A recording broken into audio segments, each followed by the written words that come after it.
tariffs if it can't strike a deal with the United States. Well, for more on this now, I'm joined by Jayant Menon, a senior fellow at the IC's Yusof Ishak Institute. Jayant, what's the key thing we should keep in mind about this increasing protectionist and isolationist push that the US seems to be doing in response to BRICS? I think the main thing to keep in mind is that these countries have options. The US is a very important economic and strategic partner, but it has to also play the game. I mean, if it starts, becoming too isolationist with its America First policy, looking at it as a zero-sum game, then other big players will consider alternatives. And I think what's happening with BRICS is that pent-up frustration finding voice in one of those alternatives.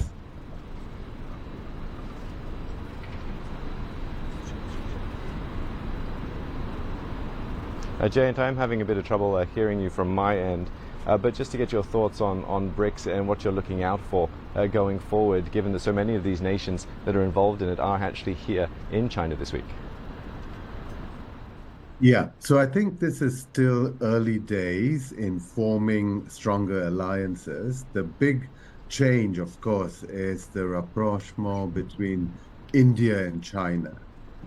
This has come, after many years of strengthening ties between India and the US. India has always been a little bit paranoid about China's economic prowess. It's had its border conflict, but it's been very worried about its economic power.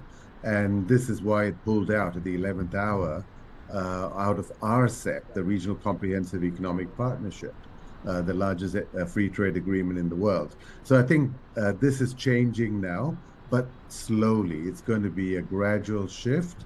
And it's also partly a signaling device to the US. Take note.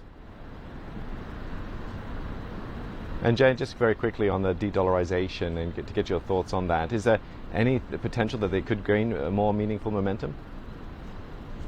I think the first point to make is that the dollar isn't going away anytime soon. It's still the most liquid, the most trusted, the most widely used. Having said that, the trust in the dollar relies on strong institutions, and those institutions have been under threat recently. The independence of the Fed has been questioned. If that continues, I think we'll see alternative emerge.